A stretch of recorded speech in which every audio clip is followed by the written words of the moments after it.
Hi అండి, welcome to my channel Journey with Son. అందరూ బాగున్నారా? అందరూ బాగుండాలని మనస్ఫూర్తిగా కోరుకుంటున్నాను అండి. ఈరోజు మనము సొరకాయతో హల్వా చేసుకుందామండి. ఈ హల్వా చాలా టేస్ట్గా ఉంటుంది. అంటే క్యారెట్ హల్వా కన్నా సొరకాయ హల్వా అంటేనే నాకు ఇష్టం, బాగుండిద్ది. అయితే ఈరోజు సొరకాయ హల్వా బెల్లంతో చేసుకుందామని, ఎప్పుడు పంచదారతో ట్రై చేస్తానండి, ఈసారి బెల్లంతో ట్రై చేద్దామని స్టార్ట్ చేశాను. మీరు కూడా ప్రిపరేషన్ చూసేయండి.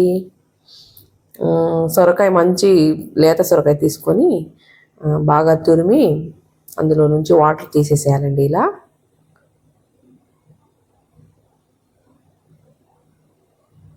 చూసారు కదా ఫ్రెష్గా సొరకాయ ఎలా ఉందో. తురిమిన తర్వాత వాటర్ మొత్తం తీసేసి పొయ్యి మీద కడాయి పెట్టేసుకొని అందులో చూడండి ఘీ వేసానండి, నెయ్యి వేసేసాను. అందులో కొంచెం జీడిపప్పు వేయించుకొని పక్కన పెట్టుకోవాలండి. ఇది కొంతమంది ఉడకబెడతారండి, ఉడకబెట్టి కూడా చేస్తుంటారు. కానీ నెయ్యితో ఫ్రై చేసి మగ్గనిచ్చి ఫ్రై చేసి చేస్తేనే టేస్ట్ వేరే ఉంటుంది. ఆ టేస్ట్ వేరే ఉంటుందండి. చూసారు కదా జీడిపప్పు ఫ్రై చేసి తీసేసాను. ఇప్పుడు తురుము మినిమం ఒక హాఫ్ అన్ అవర్ పట్టిద్దండి హల్వా రెడీ అవ్వాలంటే. అప్పటి వరకు చూడండి ఆయిల్లో తురుము మగ్గినట్టు సిమ్లో పెట్టుకొని మూత పెట్టేసేసి అప్పుడప్పుడు కలుపుతూ ఉండాలండి.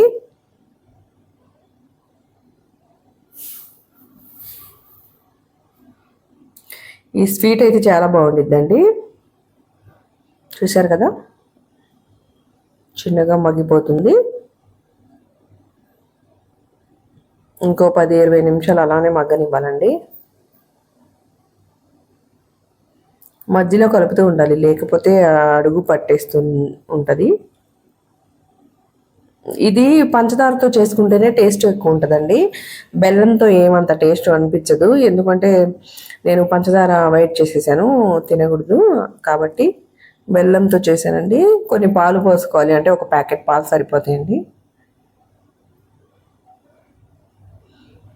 ఎలాగో ఆ సొరకాయ హల్వా నీళ్ళలో కాకుండా పాలలో బాగా మగ్గిపోతుంది.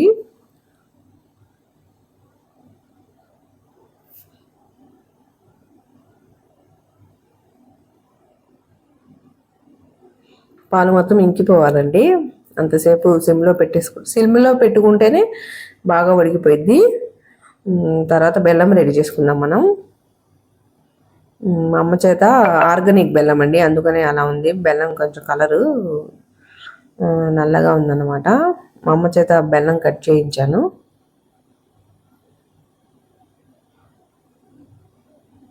సరిపడా క్వాంటిటీ అంటే మనం తిన్నట్టు కొంచెం ఎక్కువ కాకుండా తక్కువ కాకుండా చూసుకోవాలి. కొంతమంది ఎక్కువే తింటారు. చూసారు కదా మగ్గిపోయింది. అందులో ఈ బెల్లం యాడ్ చేసేసాను. బెల్లం యాడ్ చేయగానే అందులో నీరు చూడండి ఎలా వచ్చిందో. బెల్లం కన్నా పంచదార టేస్ట్ ఎక్కువ అండి. కాకపోతే బెల్లంతో ఎంతైనా తినొచ్చులే అని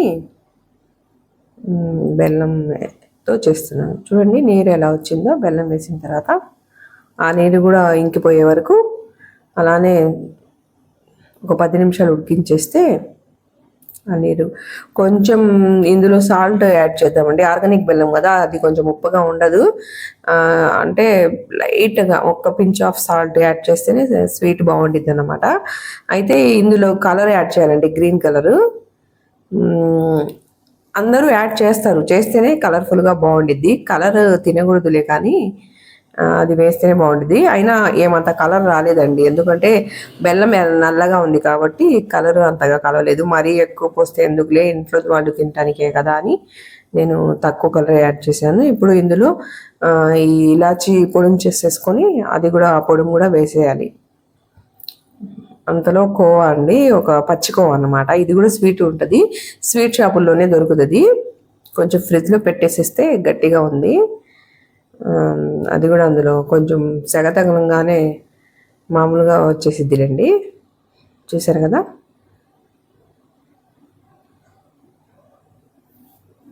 కొంచెం గట్టి పడిపోయింది. ఫ్రిడ్జ్లో పెట్టాను కదా, కొంచెం సేపు వేడికి ఉంచేస్తే అది కూడా కరిగిపోయిద్ది. ఇలాచి కూడా వేసేసానండి.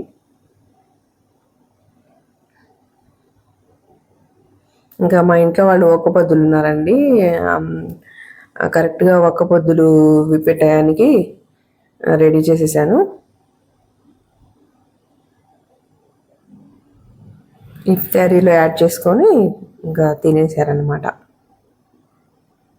మీరు కూడా ఒకసారి ట్రై చేయండి ఇంట్లో. ఈ హల్వా చాలా అంటే చాలా టేస్ట్గా ఉంటుంది.